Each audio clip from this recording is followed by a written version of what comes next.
আগের ক্লাসে কিন্তু আমরা এসএসসি জিডি 2025-এর ফেব্রুয়ারির 4 তারিখের ফার্স্ট শিফটের অঙ্কের প্রথম 10টা প্রশ্নের কিন্তু সমাধান করেছিলাম একদম বেসিক কনসেপ্ট এবং শর্ট ট্রিক্সের মাধ্যমে, ঠিক আছে? তো আজকের ক্লাসে কিন্তু বাকি যে 10টা প্রশ্ন আছে তারই কিন্তু আমরা সমাধান করব, অর্থাৎ 4 তারিখের অর্থাৎ ফেব্রুয়ারির 4 তারিখের ফার্স্ট শিফটের যে বাকি 10টা অঙ্কের প্রশ্ন আছে সেই প্রশ্নের কিন্তু আজকের ক্লাসে আমরা সমাধান করব, ঠিক আছে? তো দেখো, এটা হচ্ছে 11 নাম্বার প্রশ্ন, ঠিক আছে? যে দুটি সংখ্যার অনুপাত 4:9 যদি তাদের মধ্য সমানুপাতি 24 হয় তাহলে সংখ্যা দুটির পার্থক্যের ধনাত্মক মান কত, ঠিক আছে? অর্থাৎ দুটো সংখ্যা আছে, একটা সংখ্যা ধরলাম আমরা, মানে দুটো সংখ্যার অনুপাত দেওয়া আছে, একটা সংখ্যা ধরলাম আমরা 4x আর একটা ধরলাম 9x, ঠিক আছে? একটা জিনিস জানবে, যদি a আর b যদি দুটো সংখ্যা হয়, ঠিক আছে, a আর b যদি দুটো সংখ্যা হয় তাহলে এই দুটো সংখ্যার কিন্তু মধ্য সমানুপাতি হচ্ছে রুট এ বি, ঠিক আছে? কি বললাম? এ আর বি যদি দুটো সংখ্যা হয়, এই এ বি সংখ্যার দুইটার মধ্য সমানুপাতি হচ্ছে রুট এ বি। তাহলে দেখো, এখানে হচ্ছে দুটো সংখ্যা হচ্ছে, একটা ধরেছি 4x আর একটা হচ্ছে 9x, আর মধ্য সমানুপাতি দেওয়া আছে 24, তাহলে আমরা লিখতে পারি যে রুট 4x ইন্টু 9x সমান সমান 24, ঠিক আছে? এখন কি হচ্ছে? রুট 36x² সমান সমান 24, ঠিক আছে? তার মানে এইটাকে যদি এখন আমরা রুটের বাইরে আনি তাহলে হচ্ছে 6x সমান সমান 24, এক্স সমান সমান 6 দিয়ে যদি 24কে কাটি তাহলে হচ্ছে 4, ঠিক আছে? এক্সের মান আমরা পাচ্ছি 4। এখন তোমরা দেখো যে এই সংখ্যা দুটোর মধ্যে ডিফারেন্স কত? তোমরা বলবে যে 5x, ঠিক আছে? যদি 5x হয়, এক্স এর মান আমরা কত পেয়েছি? 4। তাহলে এখন যদি এক্স এর মান বসাই তাহলে 5x মানে কত হচ্ছে? 20 হচ্ছে। তাহলে সংখ্যা দুটোর মধ্যে ধনাত্মক মানে পার্থক্য কত? ধনাত্মক পার্থক্যের মান হবে কিন্তু 20, অর্থাৎ অপশান ডি কিন্তু হয়ে যাবে সঠিক উত্তর এই প্রশ্নের, ঠিক আছে? এর পরের প্রশ্ন দেখো, ঠিক আছে, অনেক বড় একটা প্রশ্ন, এবং তোমরা জেনে রাখো যে এই প্রশ্নটা হচ্ছে এইবারের এসএসসি জিডি 2025-এর পরীক্ষার যতগুলো অঙ্কের প্রশ্ন আসছে 42টা শিফটে, তার মধ্যে কিন্তু 5 নম্বর কিন্তু কঠিন প্রশ্ন অঙ্কের, ঠিক আছে? এটা একটা আমি মানে সাইডে দেখতে পেলাম, ঠিক আছে? এইবার দেখো এখানে কি বলেছে, মন্দারের দুজন নাতি আছে, কেতন এবং তুষার। 11 বছর বয়সের কেতন মন্দারের থেকে কিছু টাকা পেয়েছে এবং 12 বছর বয়সে তুষার বাকি টাকাটা পেয়েছে, কিন্তু কেতন এবং তুষার সেই টাকাটা পাবে যখন তাদের 22 বছর বয়স হবে। ততদিন পর্যন্ত টাকাটা ব্যাংকে থাকবে এবং বার্ষিক 8% চক্রবৃদ্ধি সুদের হারে থাকবে। যখন তাদের বয়স 22 বছর হবে তারা সমপরিমাণ অর্থ পাবে। মন্দার তুষারকে শুরুতে কত টাকা দিয়েছিল যদি মন্দারের মোট অর্থের পরিমাণ 24,700 টাকা হয়, ঠিক আছে? অঙ্কটা দেখতেই অনেক বড়, এবং আমি বলে দিলাম যে 5 নাম্বার হার্ড প্রশ্ন, ঠিক আছে, এইবারের অঙ্কের। কিন্তু কিছুই না, যদি একবার ভাষাটা এখানকার বুঝতে পারো তাহলে কিছুই না, ঠিক আছে? এখানে ব্যাপারটা আমি তোমাদের একটু ডিটেলসে করাচ্ছি, ঠিক আছে? অনেকটা সময় লাগতে পারে জিনিসটা বোঝাতে, কিন্তু আমি একদম তোমাদের বেসিক থেকে বোঝাই, ঠিক আছে? মনে করো এক ব্যক্তি আছে, তার নাম হচ্ছে মন্দার, ঠিক আছে? এই মন্দারের কাছে আছে 24,700 টাকা, এবং তার দুইজন নাতি আছে, একটা হচ্ছে কেতন আর একটা হচ্ছে তুষার। এই কেতনের বয়স হচ্ছে 11 বছর, ঠিক আছে? আর তুষারের বয়স হচ্ছে 12 বছর। এইবার এই যে 24,700 টাকা যে মন্দারের আছে, এই টাকাটা দুই নাতিকে দিয়ে দেয়, ঠিক আছে? কিন্তু কত করে দেয় সেটা কিন্তু বলা নেই, ঠিক আছে? এইবার সেই টাকাটা দেয় বলতে ব্যাংকে এফডি করে রাখে, অর্থাৎ ব্যাংকে রাখে, জমা করে রাখে, এবং বার্ষিক 8% চক্রবৃদ্ধি সুদের হারে কিন্তু সেই টাকাটার উপর কিন্তু সুদ পায়। কিন্তু ব্যাপার হচ্ছে যখন 22 বছর হয়ে যাবে দুজনের বয়স, তখন হচ্ছে টাকাটা মানে যে সুদ আসল আর কি, সেটা হবে দুজনের সমান হয়ে যাবে, ঠিক আছে? এবং 22 বছর হলেই কিন্তু সেই টাকাটা তুলতে পারবে, এবং যখন তুলবে দুজনের টাকাটাই কিন্তু সমান হবে, ঠিক আছে? মানে সুদ আসলটা। এইবার এখানে কি বলছে, 22 বছর পরে টাকাটা তুলতে পারবে, ঠিক আছে? 22 বছর পরে। তাহলে এইখান থেকে দেখো, কেতনের এখন বয়স হচ্ছে 11 বছর। তাহলে 22 বছর হতে কেতনের কতটা সময় লাগবে? 11 বছর সময় লাগবে আরো। আর তুষারের বয়স হচ্ছে কত? এখন হচ্ছে 12 বছর। তাহলে 22 বছর হতে তুষারের কত সময় লাগবে? 10 বছর। আর ততদিন টাকাটা 8% হারে কি ব্যাংকে থাকবে। মানে ব্যাংকে ইন্টারেস্ট সেই টাকাটার উপর পাবে। এবার কি বলেছে যে যখন তাদের 22 বছর হবে দুইজনের, তখন কিন্তু সুদ আসল আর কি, ঠিক আছে? মানে সুদ আসলটা দুজনেরই সমান হবে। তো এখানে জেনে রাখো যে চক্রবৃদ্ধি সুদের যে সূত্র তোমরা অনেকেই জানো, অনেকে হয়তো না জানো, ঠিক আছে।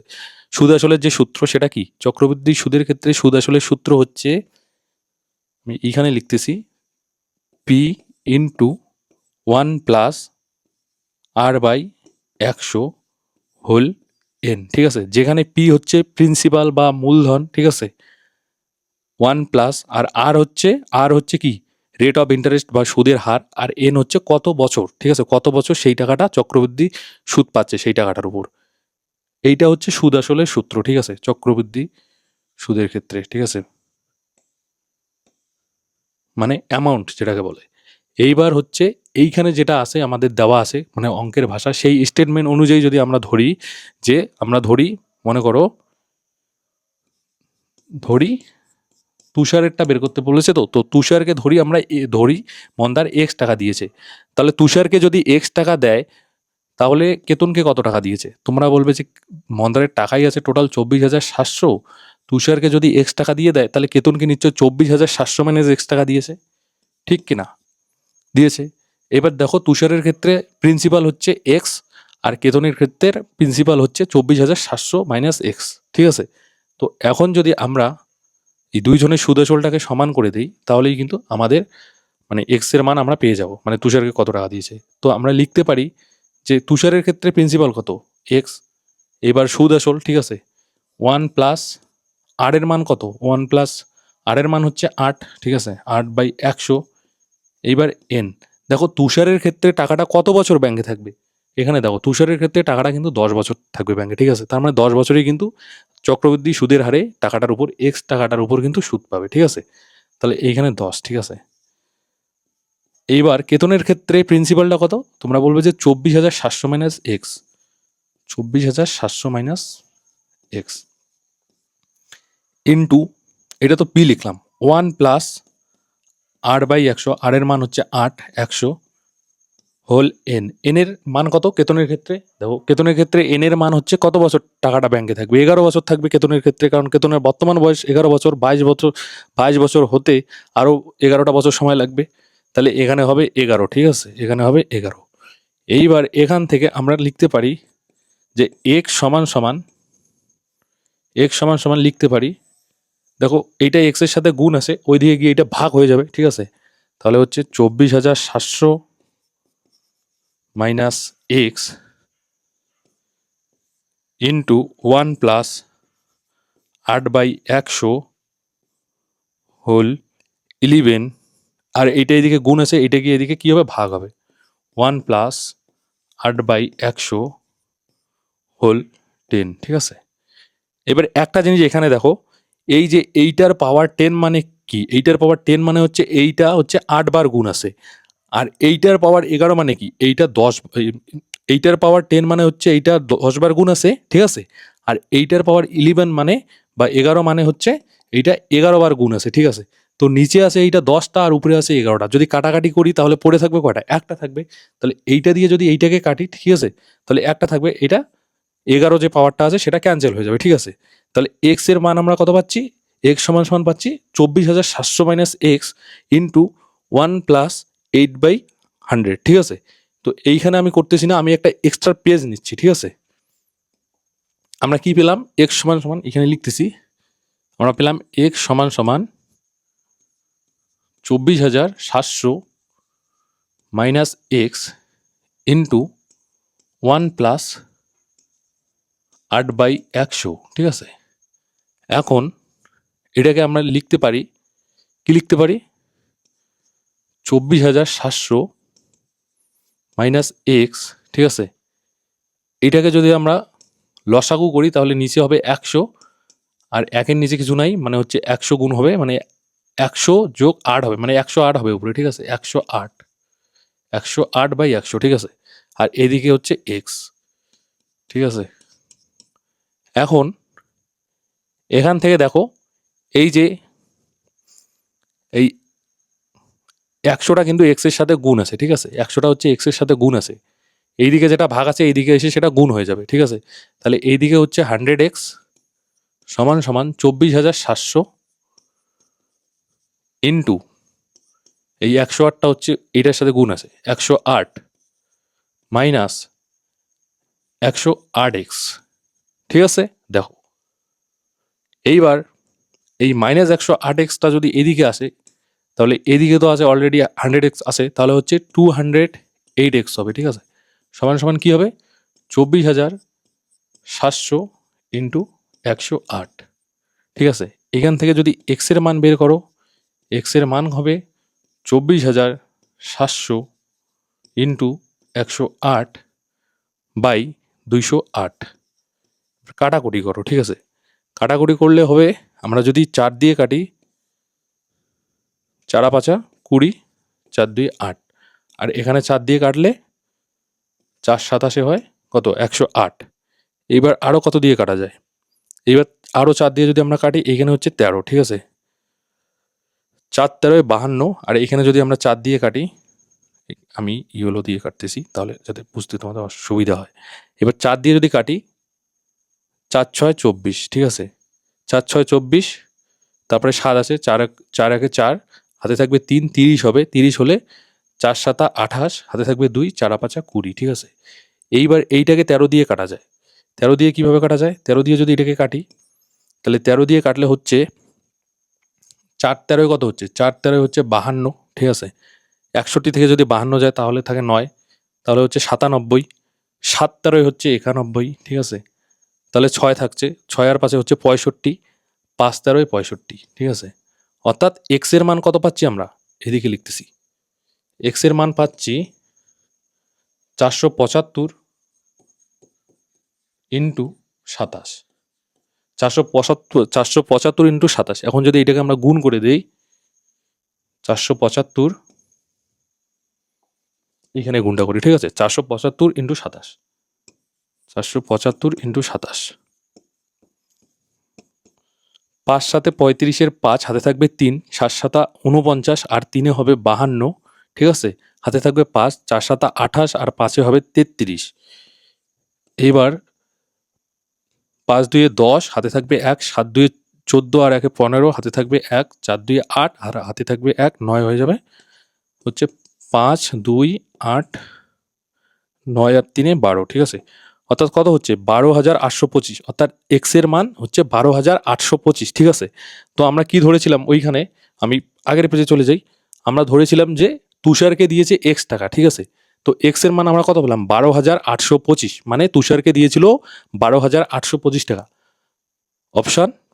অপশান সি, 12,825 টাকা তুষারকে দিয়েছিল, ঠিক আছে। তো তোমরা আশা করি জিনিসটা বুঝতে পেরেছো। এখানে কিন্তু ব্যাপারটা যদি ভাষাটা যদি একবার বোঝার চেষ্টা করো, তাহলে কিন্তু কিছুই নেই। আমি কিন্তু একদম বেসিকভাবে তোমাদের একদম প্রতিটা কিন্তু বিষয় একদম ডিটেলসে কিন্তু বোঝালাম, ঠিক আছে। আই হোপ তোমরা বুঝে গেছো। তো পরের প্রশ্নতে যাওয়া যাক, ঠিক আছে। পরের প্রশ্ন, এটা তো এক্সট্রা পেজটা নিয়েছিলাম। পরের প্রশ্নতে যদি যাই, এখানে কি বলেছে দেখো, এইখানে বলেছে যে গোপাল, অক্ষয় ও অতুলের গড় ওজন 46 কেজি যদি গোপাল ও অক্ষয়ের গড় ওজন 40 কেজি এবং অক্ষয় ও অতুলের গড় ওজন 45 কেজি হয়, তাহলে অক্ষয়ের ওজন কত কেজি, ঠিক আছে। কি বলেছে, গোপাল, আচ্ছা গোপাল, ঠিক আছে। আমি এখানে ইংরেজি দিয়েই লিখতেছি, ঠিক আছে। গোপাল, গোপাল আর অক্ষয়, অক্ষয়কে আমি একে লিখছি, ঠিক আছে। অক্ষয় প্লাস অতুল, অতুলকে আমি লিখতেছি এটি লিখতেছি, ঠিক আছে।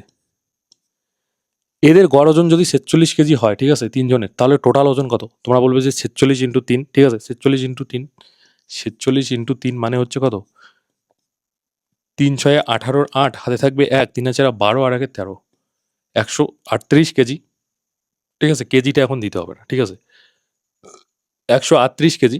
এইবার কি বলেছে, গোপাল আর অক্ষয়ের গড় ওজন 40 কেজি। গোপাল, গোপাল আর অক্ষয়, অক্ষয় মানে একে লিখতেছি, ঠিক আছে। এদের গড় ওজন 40 কেজি মানে হচ্ছে দুজনের, এবার 2 দিয়ে যদি গুণ করি তাহলে টোটাল ওজনটা পেয়ে যাব। তাহলে 40 ইন্টু 2 মানে হচ্ছে 80 কেজি, ঠিক আছে। এইবার দেখো তো, একবার দেখো তো, এইখানে আছে 3 জনের ওজন আছে টোটাল 138 কেজি, আর এইখানে হচ্ছে 2 জনের ওজন, গোপাল আর অক্ষয়ের ওজন হচ্ছে 80 কেজি। এইবার যদি এই ওজনটা যদি ওইখান থেকে বাদ দেই, তাহলে কি আমরা অতুলের ওজনটা পাচ্ছি না? আর তোমরা বলবে নিশ্চয়ই পাওয়া যাবে, ঠিক আছে। তাহলে এইখান থেকে আমরা গোপাল আর অক্ষয়ের ওজনটা যদি বাদ দেই এইখান থেকে, তাহলে আমরা পাবো অতুলের ওজন পাবো। এখান থেকে কি পাবো, যে অতুলের ওজন কত পাবো, অতুলের ওজন পাবো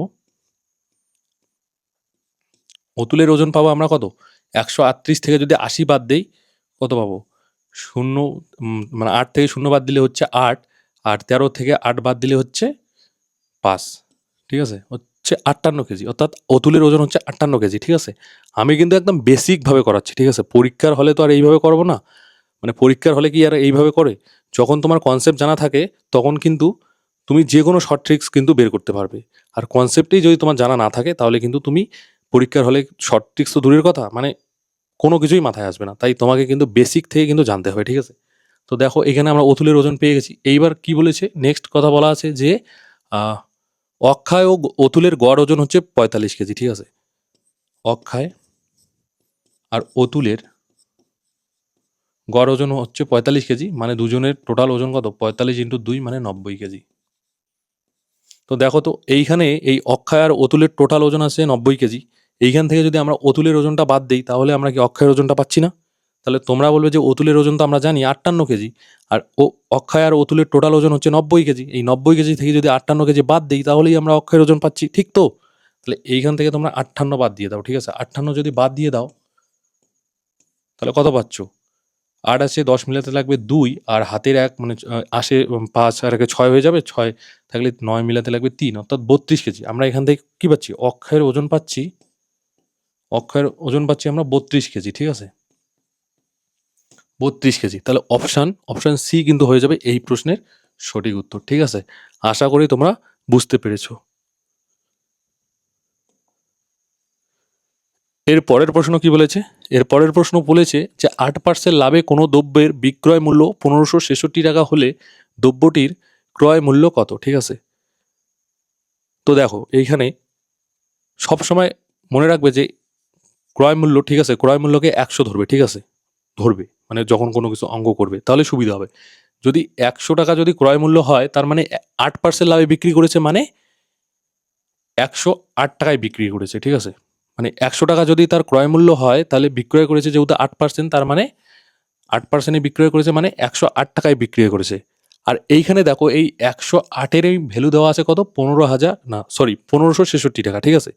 এই যে 1566 যে আছে এইটা হচ্ছে 108-এর ভ্যালু।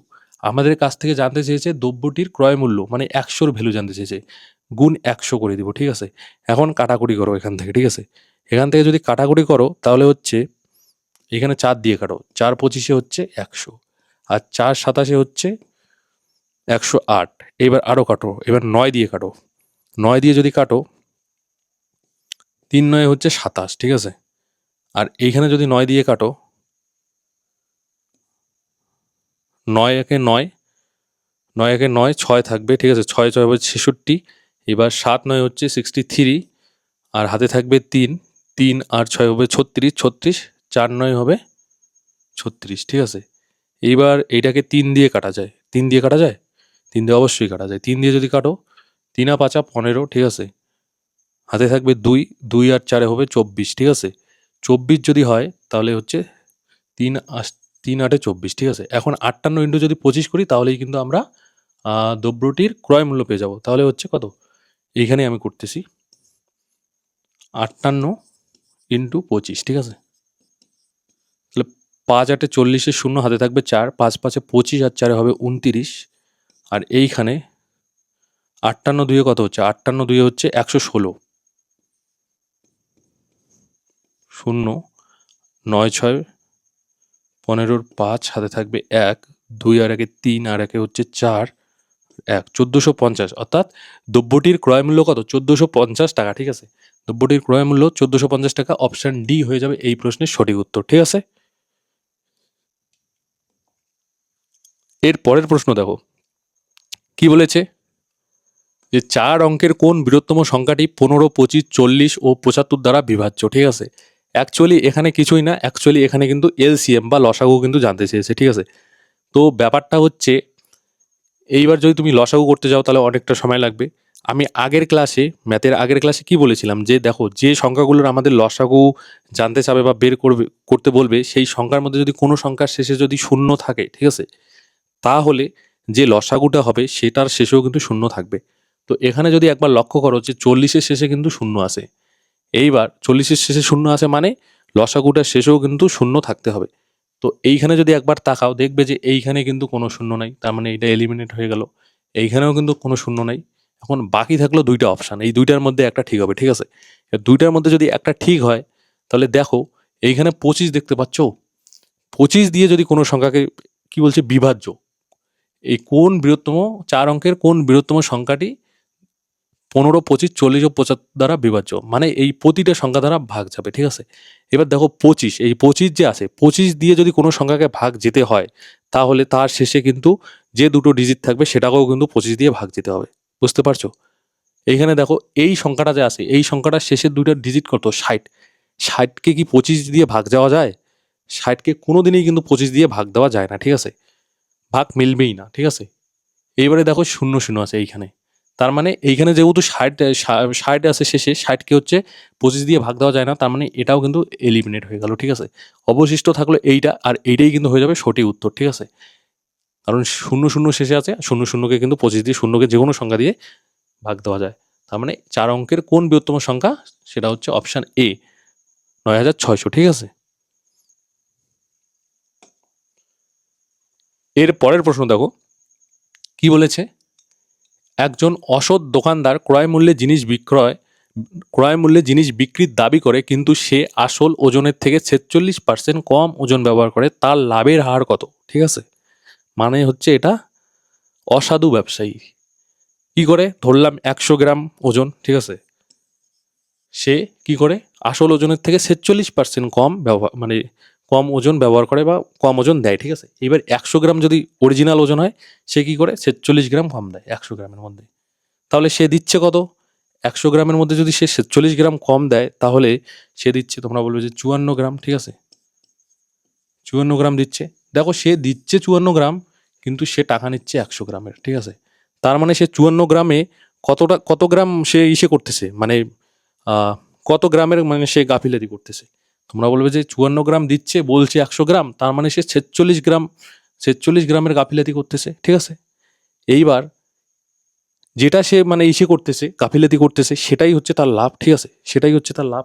তাহলে 46 গ্রাম লাভ হচ্ছে কতর মধ্যে? 46 গ্রাম সে গাফিলাতি করতেছে 54 গ্রামের মধ্যে। তোমরা বলবে 54 গ্রামের মধ্যে এবার কত পার্সেন্ট লাভ করতেছে বা কত পার্সেন্ট সে বেইমানি করতেছে, ঠিক আছে? সেটাকে পার্সেন্টেজে জানার জন্য কি করতে হবে? 100% দিয়ে গুণ করে দিতে হবে। এবার এইখান থেকে কাটাকুটি করো, 46কে কাটো 2 দিয়ে 23 হবে, আর 54কে কাটো 2 দিয়ে 27 হবে। তার মানে 2300/27, ঠিক আছে? 2300/27, 2300/27। এখন 27 দিয়ে 2300কে ভাগ দাও। প্রথমে হচ্ছে 8 দিয়ে দাও, ঠিক আছে? 8 দিয়ে যদি দাও তাহলে হচ্ছে 7, 7 8 56, 6 হাতে থাকবে 5, 8 2 হচ্ছে 16, আর 5 হবে 21, 216। এবার 230 থেকে যদি 16 বাদ দাও তাহলে থাকবে 14, শূন্য নেমে আসবে। এইবার 27কে হচ্ছে 5 দিয়ে দাও, ঠিক আছে? 5 দিয়ে যদি দাও তাহলে হচ্ছে 5 সাথে হবে 35, 5 হাতে থাকবে 3, আর 5 2 হচ্ছে 10, আর 3 হবে 13, ঠিক আছে?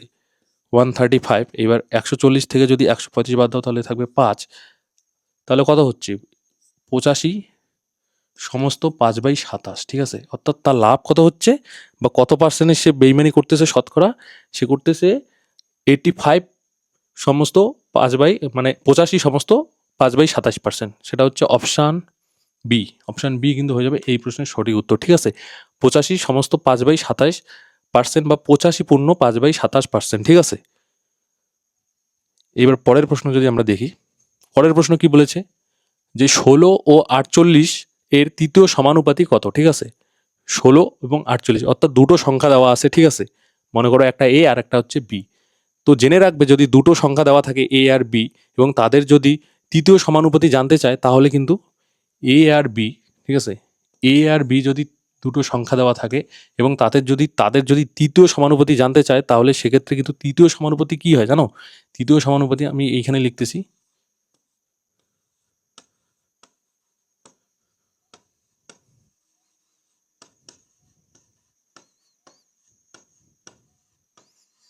তৃতীয় সমানুপাতি হয় b²/a, ঠিক আছে? b²/a। তো এইখানে আমাদের b² কত আছে? তোমরা বলবে যে 48, ঠিক আছে? তাহলে 48-এর স্কোয়ার মানে কি 48 ইন্টু 48, আর এ কত আছে, এ আছে 16। এবার কাটাকুটি করো, 16 দিয়ে যদি 48কে কাটো তাহলে হচ্ছে 3 16 হচ্ছে 48। এবার 48কে যদি 3 দিয়ে গুণ করো তাহলে কত হবে, 3 8 24-এর 4, ঠিক আছে, হাতে থাকবে 2, 3 আর 4 12, আর 2 হবে 14, অর্থাৎ 144। অর্থাৎ 16 আর 48-এর তৃতীয় সমানুপাতিক কত, 144। অপশান এ কিন্তু এই প্রশ্নের সঠিক উত্তর হয়ে যাবে, ঠিক আছে।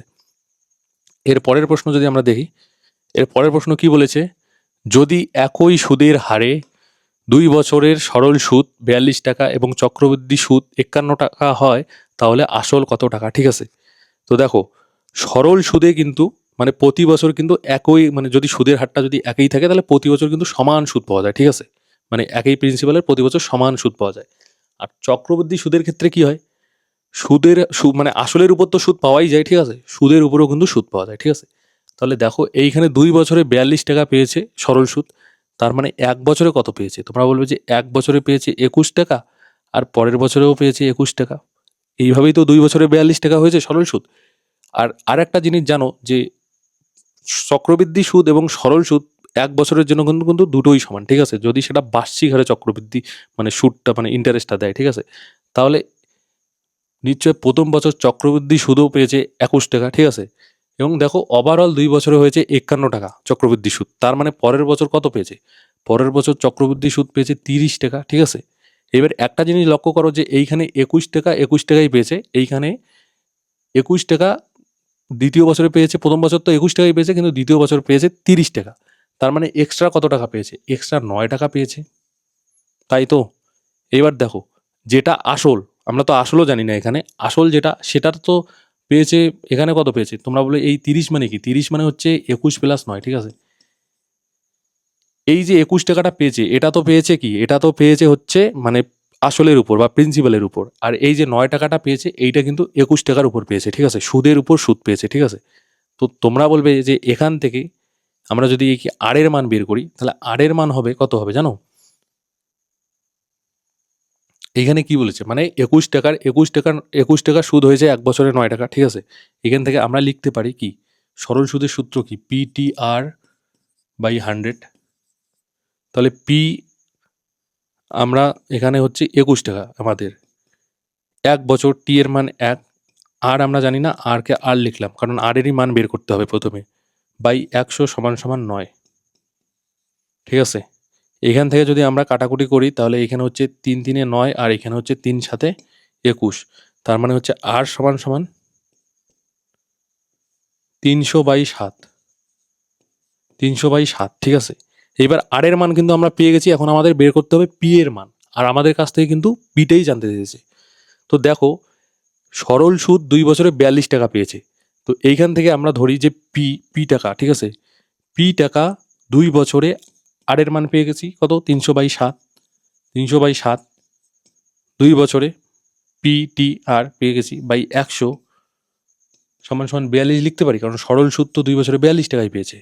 এখান থেকে কাটাকুটি করো, ঠিক আছে, এখান থেকে যদি কাটাকুটি করো, এখান থেকে কাটাকুটি কী করবে, এখানে পি লেখো, পি সমান সমান 42 ইন্টু 100, আর পি এর সাথে যেটা যেটা গুণ আছে সেটা হয়ে যাবে ভাগ, আর পি এর সাথে যেটা আছে ভাগ সেটা হয়ে যাবে উপরে, সেটা চলে যাবে উপরে, তাহলে পি এর সাথে 2 গুণ আছে তাহলে 2টা নিচে আসবে, পি এর সাথে 300 গুণ আছে 300টা নিচে চলে আসবে, আর 60টা ভাগ আছে পি এর সাথে তাহলে 60টা উপরে চলে যাবে, ঠিক আছে। এইবার এখানে কাটাকুটি করো, এই শূন্য এই শূন্য এই শূন্য এই শূন্য কাটবে, ঠিক আছে। 3 দিয়ে যদি কাটো 3 14 হচ্ছে 42, আর 2 দিয়ে যদি কাটো 14কে তাহলে হবে 7, তাহলে 7 সাথে কত, পি সমান সমান কত 49, ঠিক আছে, 49, পি এর ভ্যালু কত পেলাম 49, অর্থাৎ আসল হচ্ছে 49 টাকা। অপশান বি কিন্তু এই প্রশ্নের সঠিক উত্তর হয়ে যাবে, ঠিক আছে। তোমরা একবার দেখে নাও ব্যাপারটা, ঠিক আছে। যদি না বুঝতে পারো তাহলে কিন্তু ভিডিওটা আর একবার দেখবে, ঠিক আছে, দেখবে বুঝতে পারবে, ঠিক আছে। প্রথমবারে যদি বুঝতে না পারো দ্বিতীয়বার দেখলে কিন্তু অবশ্যই বুঝবে, আর যদি বুঝতে না পারো বা কোনো জায়গায় যদি বুঝতে অসুবিধা হয় তাহলে কিন্তু অবশ্যই সেটা কমেন্ট করে জানাবে, আমি তোমাদের পরের ক্লাসে, ঠিক আছে, সেটা বোঝানোর চেষ্টা করব, বা অন্যান্য যদি ডাউট হয় সেটাও কিন্তু কমেন্ট করে বলবে, আমি সেটা পরের ক্লাসে কিন্তু তার মানে তোমাদের সলিউশন করিয়ে দিব, ঠিক আছে। আর তোমাদের কাছে একটাই রিকোয়েস্ট, যারা এখনও পর্যন্ত চ্যানেলটিকে সাবস্ক্রাইব করো নাই প্লিজ তোমরা চ্যানেলটিকে সাবস্ক্রাইব করে দিও এবং পাশের বেল আইকনটা প্রেস করে দিও, তাহলে কি হবে, পরবর্তী ক্লাস যখনই আপলোড হবে তোমাদের কাছে কিন্তু নোটিফিকেশন পৌঁছে যাবে। আর এরপরে কিন্তু আস্তে আস্তে আমাদের রিজনিংয়ের ক্লাস আসবে, জিকের ক্লাস আসবে, এবং গুরুত্বপূর্ণ যত জিকের টপিক আছে, স্ট্যাটিক জিকে, ঠিক আছে, স্ট্যাটিক জিকে, তারপরে হিস্ট্রি, পলিটি, যত গুরুত্বপূর্ণ বিষয় আছে সমস্ত কিছু কিন্তু আস্তে আস্তে ক্লাস আসবে। তাই প্লিজ তোমাদের কাছে রিকোয়েস্ট করব যে সেই সমস্ত ক্লাস দেখার জন্য অবশ্যই চ্যানেলটিকে সাবস্ক্রাইব করবে এবং পাশের বেল আইকনটা প্রেস করে রাখবে, ঠিক আছে। তো দেখো এরপরের প্রশ্ন কি বলেছে, টাইম অ্যান্ড ওয়ার্কের কিন্তু আমরা প্রশ্ন দেখতে পাচ্ছি। এ একা একটি কাজ 32 দিনে ও বি একা সেই কাজটি 48 দিনে করতে পারে। তারা একসাথে 8 দিন কাজ করলো এবং তারপর এ চলে গেল, বাকি কাজের 60% কাজ বি কত দিনে শেষ করবে, ঠিক আছে। দেখো এখানে কি বলেছে, এ একটি কাজ করে কত দিনে,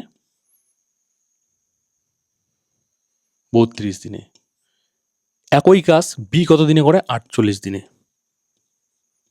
এই দুইজনের যদি আমরা এলসিএম নিয়ে নেই, অর্থাৎ দুইজনে যতদিন সময় লাগছে সেটা যদি এলসিএম নেই, তাহলে কিন্তু আমরা টোটাল কাজটা পেয়ে যাব।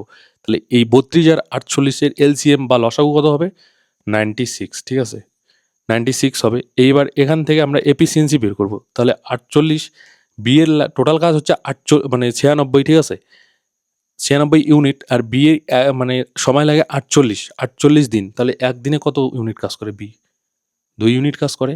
আর এর এফিসিয়েন্সি কত, এফিসিয়েন্সি মানে হচ্ছে একদিনে কত ইউনিট বা কত পরিমাণ কাজ করে, ঠিক আছে। এ হচ্ছে টোটাল 32 দিন সময় নেয় 96 ইউনিট কাজ করতে, তার মানে বি একদিনে করে 3 ইউনিট কাজ। এইবার কি বলেছে, তারা একসাথে, এইবার দেখো এ আর বি, এ করে একদিনে 3 ইউনিট কাজ, বি করে একদিনে 2 ইউনিট কাজ, আর টোটাল কাজেই হচ্ছে আমাদের 96 ইউনিট, ঠিক আছে। আমি কিন্তু একদম বেসিক থেকে করাচ্ছি, ঠিক আছে। পরীক্ষার হলে নিশ্চয়ই তোমরা এভাবে করবে না, কারণ আমি তোমাদের এইখানে জাস্ট মানে কত উত্তর সেটা আমি বের করে দেখাচ্ছি না, আমি তোমাদের জিনিসটা বোঝাচ্ছি, ঠিক আছে। যারা জানো তাদের তো আমি বোঝাচ্ছি না ভাই, যারা জানো না তাদের জন্যই কিন্তু, ঠিক আছে। যারা জানো তারাও দেখো, রিভিশন হবে তোমাদের ব্যাপারটা। আর পরীক্ষার হলে কিন্তু তোমার যদি কনসেপ্ট জানা থাকে, পরীক্ষার হলে তো আর এভাবে লিখবে না, ঠিক আছে, এত কিছু তোমাদের ডিটেলসে করতে হবে না। তোমার যদি কনসেপ্ট জানা থাকে তাহলে কিন্তু তুমি নিজে নিজেই শর্ট ট্রিক্স বের করে নিতে পারবে, সংক্ষেপে নিজে নিজেই কিন্তু উত্তর বের করতে পারবে, ঠিক আছে। আর যদি তুমি কনসেপ্ট না বুঝেই শর্ট ট্রিক্সের পিছনে ছোটো, তাহলে কি হবে, সেই শর্ট ট্রিক্স 2 দিন 3 দিন মনে থাকবে, তারপরে কিন্তু আস্তে আস্তে ভুলে যাবে, ঠিক আছে। তারপর কি হবে, পরীক্ষার হলে গিয়ে তোমার কি এক্সাম প্রেশারে সমস্ত শর্ট ট্রিক্স ভুলে যাবে। তারপর তখন কি হবে, না পাবে শর্ট ট্রিক্স দিয়ে অঙ্ক করতে, তোমার তো এদিকে কনসেপ্টও জানা নেই। ফলে কি হবে, হয় তোমাকে অঙ্কটা ছেড়ে আসতে হবে, আর না হলে অনেক স্টুডেন্ট কি করে, অঙ্কের মধ্যেও কিন্তু কি একদম গেস করে কিন্তু দিয়ে দেয়, ঠিক আছে। কি বলি, তাই তোমাদের কিন্তু কনসেপ্ট ক্লিয়ার করতে হবে, ঠিক আছে। তো দেখো এ আর বি একদিনে কত কাজ করবে একত্রে, মানে কত ইউনিট করবে। তোমরা বলবে যে এ করে একদিনে 3 ইউনিট আর বি করে 2 ইউনিট, তাহলে কত ইউনিট করে, দুইজনে একদিনে 5 ইউনিট করে। এবার কি বলেছে, তারা একসাথে 8 দিন কাজ করলো, ঠিক আছে। 5 ইউনিট যদি একদিনে করে, তাহলে 8 দিনে কত ইউনিট কাজ করবে, 5 ইন্টু 8 মানে 40 ইউনিট কাজ, ঠিক আছে। এবার দেখো আমাদের টোটাল কাজ হচ্ছে 96 ইউনিট। এইবার তারা 8 দিনে কত ইউনিট কাজ করেছে, দুজন মিলে 40 ইউনিট কাজ করেছে।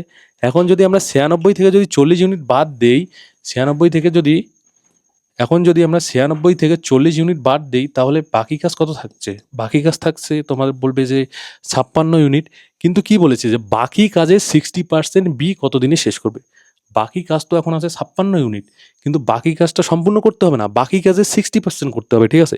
তো বাকি কাজের 60%, এখন 56-র 60% কত হবে, 56 ইন্টু 60/100, ঠিক আছে। এইটা হচ্ছে বাকি কাজের 60%, ঠিক আছে।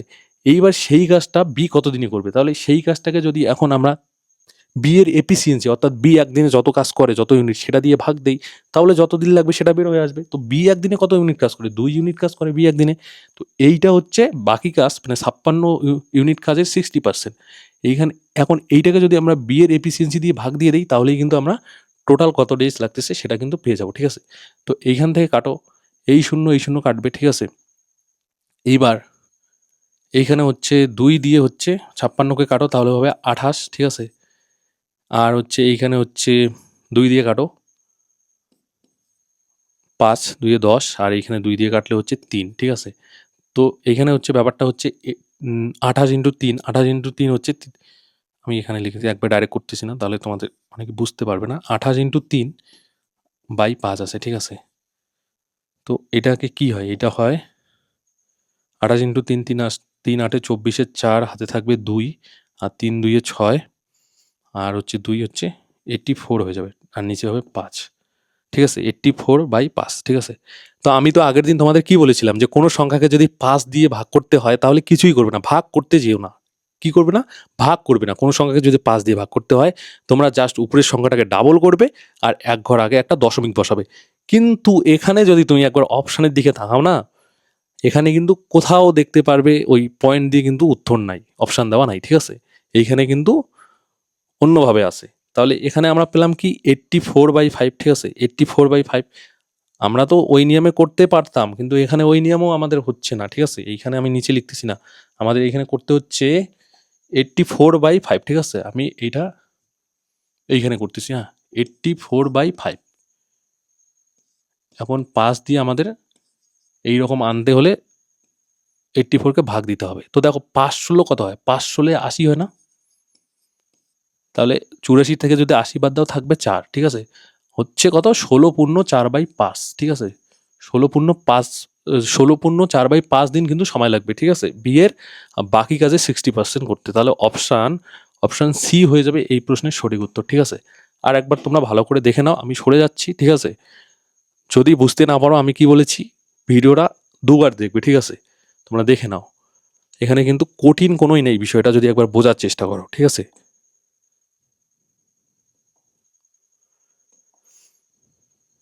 এর পরের প্রশ্ন এবং আজকের হচ্ছে আমাদের শেষ প্রশ্ন, অর্থাৎ ফেব্রুয়ারির 4 তারিখের ফার্স্ট শিফটের অঙ্কের 20টা প্রশ্নই কিন্তু শেষ হচ্ছে এই প্রশ্নটা যদি আমরা করি। এবং এটা হচ্ছে কি সিম্পলিফিকেশনের একটা অঙ্ক। ঠিক আছে, তো আমরা সিম্পলিফিকেশনের ক্ষেত্রে কি জানি?